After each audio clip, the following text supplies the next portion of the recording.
Welcome to Tech Leveler, and in this quick video I'm going to show you how to turn on your iPhone's keyboard haptic feedback. This is where the iPhone slightly vibrates as you press the keys on your keyboard. And to do this, you first want to head to your iPhone settings here on the home screen. And from the main iPhone settings, you want Sounds and Haptics.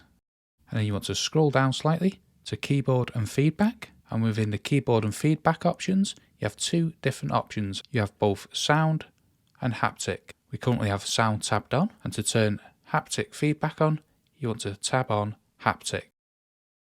Now anytime you type on your iPhone, you should feel a slight vibration. However, it is important to point out haptic feedback on your iPhone can drain your battery quicker, so it is something to keep in mind.